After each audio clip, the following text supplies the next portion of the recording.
Halo, Assalamualaikum warahmatullahi wabarakatuh. Kenalin, aku Haira Madeda Mayanti. Balik lagi sama Haira. Di video kali ini Haira mau jelasin tentang metodologi riset. Nah, ada dua metode yang emang udah terkenal, semua orang juga tahu, yaitu tentang kuantitatif dan kualitatif. Tapi di video ini Haira mau lebih jelasin ke metodologi penelitian dari kualitatif. Tapi sebelum masuk ke pembahasan tentang kualitatif, sebenarnya apa sih bedanya dari kuantitatif sama kualitatif? Biasanya kalau kuantitatif itu hasil datanya diterjemahkan ke angka. Nah, biasanya cakupannya lebih luas, tapi waktunya lebih cepat. Dan biasanya hanya mengukur tingkat suatu variabel pada suatu populasi atau suatu kelompok. Nah, ada dua metodologi yang biasa dipakai di kuantitatif, yaitu eksperimen sama survei. Kalau eksperimen itu mengukur sejauh mana atau evaluasi terhadap suatu perilaku setelah diberi perlakuan. Dan yang kedua, survei itu tentang bagaimana mengetahui tren atau populasi dari suatu sampel. Sebenarnya apa sih penelitian kualitatif itu sendiri? Biasanya penelitian kualitatif ini memakan waktu lebih lama tapi cakupannya lebih luas. Biasanya ini mendalami suatu kelompok atau suatu populasi.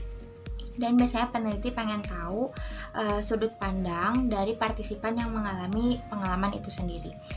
Ada beberapa jenis metodologi yang dipakai dalam penelitian kualitatif. Yang pertama ada fenomenologis, di mana fenomenologis ini peneliti ingin memahami suatu fenomena dari sudut pandang individu yang mengalami. Bisa individu, bisa kelompok, bisa suatu populasi atau suatu sampel yang peneliti ambil.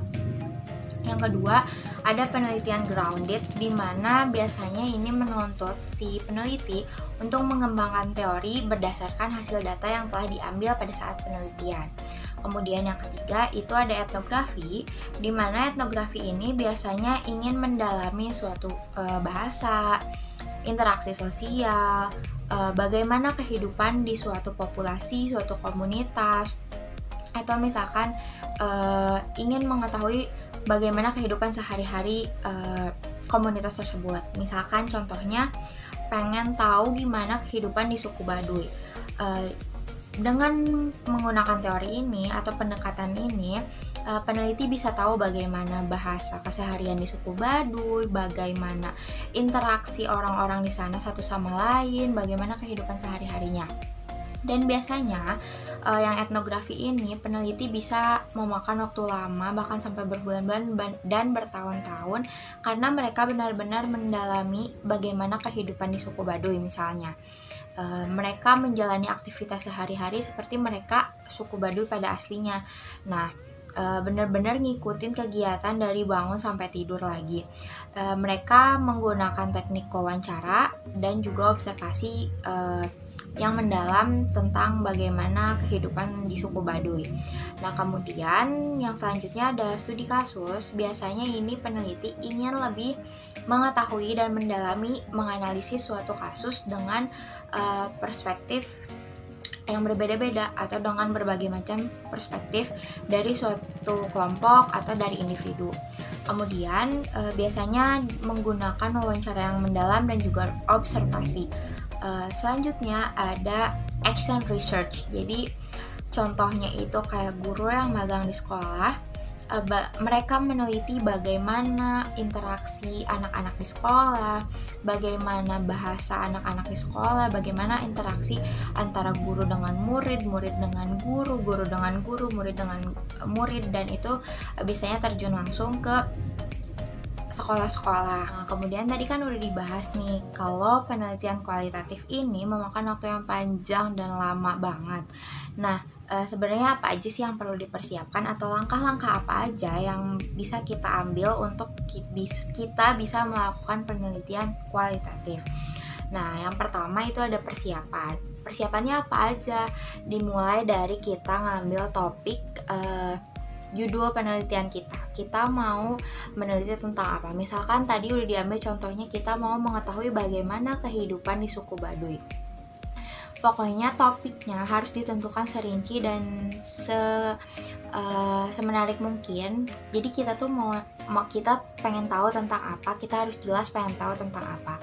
Nah, yang kedua udah kita menentukan judul dan lain-lain, kita harus lihat lapangan. Maksudnya kita mau menentukan mau di mana kita meneliti, bersama siapa kita meneliti, apa aja yang harus kita persiapkan untuk kita meneliti.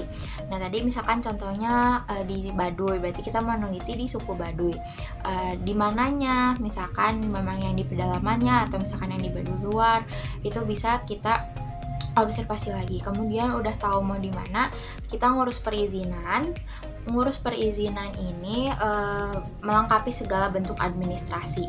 Misalkan kita minta izin ke desanya, ke kelurahan, atau misalkan ke kepala suku Baduynya, mungkin gitu. Pokoknya mengurus segala bentuk administrasi perizinan biar kita bisa neliti di sana. Nah, terus yang keempat ada kalau udah beres perizinan, kita bisa observasi atau menjajaki lapangannya itu. Jadi kita bersosialisasi. Maksudnya apa? Biar kita juga nggak kaget kalau pas nanti kita neliti di sana tiba-tiba karena kita ketemu sama orang baru, kita ketemu sama culture yang baru, biar kita nggak kaget dan diri kita juga kayak udah tahu, bisa beradaptasi dengan keadaan di tempat yang mau kita teliti. Nah kayak misalkan kenal dulu sama masyarakatnya, bangun bonding sama masyarakat yang ada di sana, biar masyarakat yang ada di sana juga nggak kaget tiba-tiba kedatangan kita. Nah terus udah kayak gitu, udah menjajaki, udah observasi, terus kita mulai mencari informan yang memang mumpuni untuk membantu penelitian kita.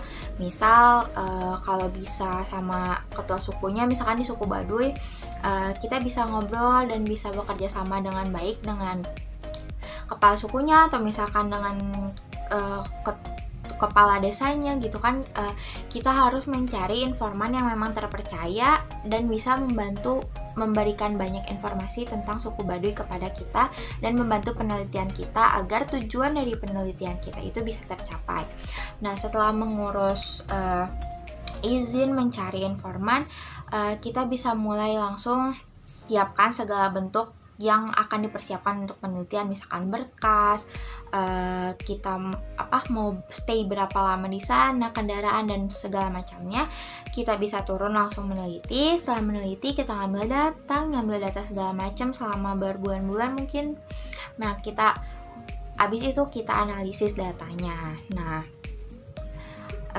analisis data ini ada beberapa teknik dari analisis data ini, yang salah satunya menurut Miles Huberman. Analisis data kualitatif menurut Miles Huberman, beliau mengatakan bahwa ada 3 tahap dari penganalisisan data kualitatif. Yang pertama itu ada kodifikasi, dimana kayak kita ngasih kata kunci atau ngasih kode clue tentang data yang telah kita punya. Misalkan ini bagian dari latar belakang, ini bagian dari tentang bagaimana interaksi, contohnya tadi misalkan suku Baduy, bagaimana interaksi suku Baduy dengan yang lainnya, ini bagian kesimpulan, ini bagian ini bagian ini. Jadi yang pertama ada kodifikasi, memberikan kunci, mengkategorikan data yang telah kita punya. Terus yang kedua itu ada penyajian data. Dalam penyajian data ini kita setelah mengambil data terus dianalisis, dalam penyajiannya kita bisa mereduksi dulu data, yaitu dengan mengurangi data yang kelebihan gitu. Maksudnya yang kelebihan di sini adalah sebenarnya data ini tidak terlalu berpengaruh untuk tujuan penelitian kita. Jadi data ini bisa dihilangkan atau mungkin bisa diganti dengan data yang baru. Nah biasanya ada tahap reduksi penyajian pada sampai akhirnya bisa ke penarikan kesimpulan di tahap yang ketiga. Nah, bisa dari reduksi langsung ke kesimpulan, tapi bisa juga setelah penyajian sekiranya tidak ada yang harus direduksi lagi, bisa langsung ke penarikan kesimpulan. Setelah penarikan kesimpulan bisa dilakukan verifikasi data bahwa data itu memang sudah terverifikasi dan sudah selesai dalam pengolahan analisis data kualitatifnya. Selain ada teknik analisis data menurut Miles Huberman, ada juga yang namanya analisis domain. Analisis domain ini sama diawali dengan mengcoding, yaitu mengkategorikan.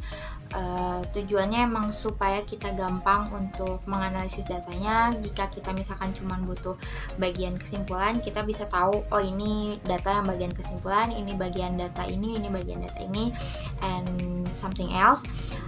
Terus dalam analisis domain ini ada 9 hubungan semantik untuk mempermudah kita menganalisis data domain. Yang pertama itu ada X jenis dari Y. X adalah jenis dari Y. Maksudnya apa? Contohnya, misalkan sholat adalah jenis dari 5 pilar agama. Terus contoh lainnya, misalkan anggora adalah jenis dari kucing, and something like that, yang termasuk dari X adalah jenis dari Y. Yang kedua itu adalah X adalah tempat Y atau bagian dari Y. Contohnya misalkan ruang tidur atau kamar tidur adalah bagian dari rumah, atau misalkan dapur adalah tempat untuk memasak, and something like that. Yang seperti itu bisa kalian kategorikan atau bisa kalian masukkan kepada X adalah tempat Y atau bagian dari Y. Nah, yang ketiga ada X akibat dari Y. Jadi X adalah akibat dari Y. Misalnya banjir adalah akibat dari kita membuang sampah, atau tanah longsor adalah akibat dari seringnya terjadi pengikisan tanah, atau misalkan seringnya terjadi pengerukan tanah di daerah-daerah dataran tinggi. Kemudian yang keempat ada X alasan untuk melakukan Y. Contohnya misalkan ekonomi yang kekurangan adalah alasan seseorang melakukan tindak kejahatan. Misalnya kayak karena ekonominya kekurangan nih, jadi seseorang ini misalkan melakukan mencopet, misalkan maling. Jadi X adalah alasan untuk melakukan Y. Nah, kemudian yang kelima ada X merupakan tempat atau lokasi melakukan Y. Misalkan, laboratorium psikologi adalah tempat untuk melakukan praktikum psikologi. Nah, pokoknya something like that yang kayak gitu bisa dikategorikan kepada X merupakan tempat atau lokasi melakukan Y. Kemudian yang selanjutnya, yang keenam adalah X digunakan untuk Y. Misal, pisau digunakan untuk memotong, gelas digunakan untuk minum, terus masjid digunakan untuk sholat. Something like that yang seperti itu, kalimat-kalimat yang seperti itu bisa dikategorikan ke dalam X digunakan untuk Y. Selanjutnya yang ketujuh adalah X merupakan cara untuk mencapai atau melakukan Y. Misalnya, belajar dengan rajin adalah cara untuk menggapai cita-cita, atau kita misalkan sekolah psikologi sampai S2 adalah syarat untuk mendapatkan SIPP, yaitu surat izin praktek psikologi, misalkan kayak gitu. Terus yang ke-8 itu adalah X merupakan urutan atau tahapan dari Y. Misal, memotong daging ayam adalah tahapan dari memasak daging ayam, seperti itu. Terus yang ke-9 atau yang terakhir adalah X merupakan karakteristik atau ciri-ciri dari Y. Contohnya misalkan gading yang panjang merupakan karakteristik dari gajah, atau misalkan bulu yang lebat, hidung yang mancung, bulu yang halus, buntut yang bagus merupakan ciri-ciri dari kucing Anggora, or something like that yang kayak gitu bisa dikategorikan ke dalam X merupakan karakteristik atau ciri-ciri dari Y. Nah, mungkin cukup sekian materi yang bisa Haira sampaikan di video ini. Semoga isinya bermanfaat, menjadi referensi teman-teman buat nyari tahu tentang metodologi kualitatif itu seperti apa. Tadi udah dibahas dari mulai perbedaannya sama kuantitatif, kualitatif. Terus ada langkah-langkahnya, ada metode apa aja yang dipakai dalam penelitian kualitatif sampai ke tahap pengolahan data, analisis domain. Nah, semoga videonya bermanfaat. Makasih buat yang udah nonton. Wassalamualaikum warahmatullahi wabarakatuh.